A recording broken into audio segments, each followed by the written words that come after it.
این روزها یه سری پیام‌های بسیار بد رو ما داریم میبینیم و میشنویم.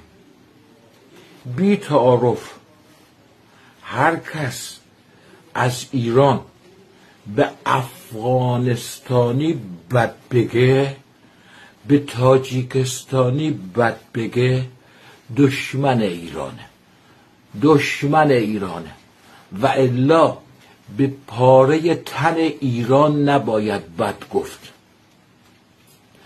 افغانستانی هم اگر به ایرانی داره بد میگه صهیونیسته، دشمن افغانستانه، دشمن تاجیکستانه، دشمن ایرانه.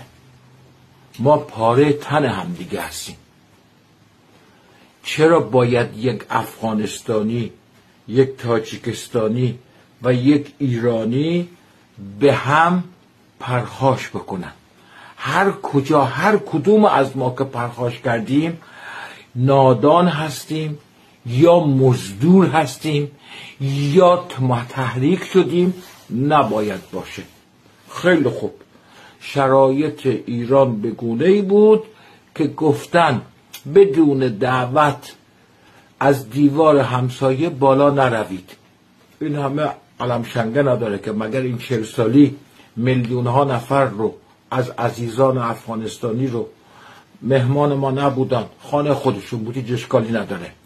هزار میلیارد سوبسید نان و برق و آب و گاز و همه اینها رو اونا استفاده کردن نوش جانشون. حرفی نبود که ما که حرفی نداریم که حرمت هم رو نگه داریم. افغانستانی ها همه از دم عزیز ما هستن، پاره تن ما هستن. تاجیکستانی ها همه از دم پاره تن ما هستن. حواستون جمع باشه. با فارس زبان، با ایران بزرگ، با مردم ایران بزرگ نباید پرخاشگری بکنیم. حداقل ما که باید با هم باشیم که این الفبای ساده رو هم نباید متوجه بشیم. بد نیست. این روزها یه سری پیام‌های بسیار بد رو ما داریم میبینیم و میشنویم. بی تعارف هر کس از ایران به افغانستانی بد بگه، به تاجیکستانی بد بگه، دشمن ایرانه و الا به پاره تن ایران نباید بد گفت. افغانستانی هم اگر به ایرانی داره بد میگه صهیونیسته، دشمن افغانستانه، دشمن تاجیکستانه، دشمن ایرانه.